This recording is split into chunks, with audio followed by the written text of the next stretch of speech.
The question is, are auras real? And what do they mean? Well, when you look at the physical body, you see the gross physical form composed of cells, composed of the tissues and organs of the body. But those who meditate, as they begin to penetrate into deeper levels of the mind, discover that there are energy fields that surround the body. Now, the first energy field perhaps goes out maybe a half inch to perhaps an inch and a half, and it is white and gray in color, and it's what we call the biodynamic or the lifetronic aura.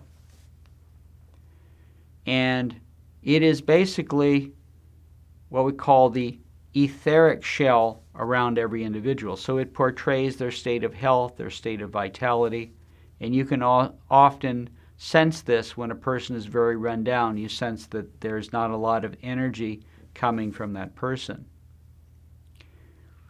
The next aura goes out perhaps 2 to 3 feet, and it's called the emotional aura.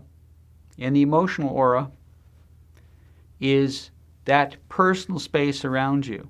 So when you bring somebody into that personal space, they're actually entering that aura of your emotions, your feelings, your more intimate self is encased in this little bubble around yourself. And people who see this on the inner planes describe it to us, and they say that it is composed of many changing colors. The third aura is our mental aura, and it often will go out anywhere between 10 and 20 feet around an individual. And it's kind of your sphere of what you're conscious of.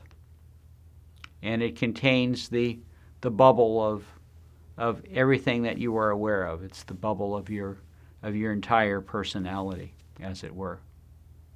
And sometimes you can notice people becoming aware of this aura as people are walking on the street and you approach them. You notice their body will orient to you. You suddenly enter their space. You enter their consciousness.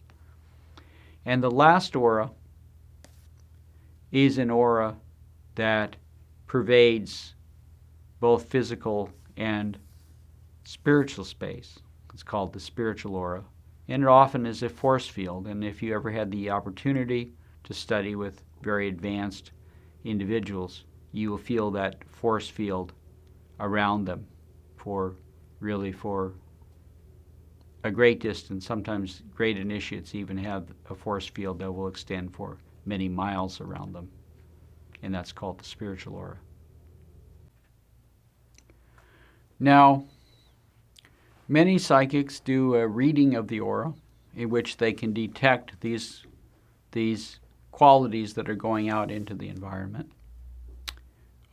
I was trained in one of these methods, and I actually will read the aura through people's feet. I call it the foot reading. And it is indeed an unusual reading. Most people don't read the aura that way, but that was the way that I was given to read people's auras.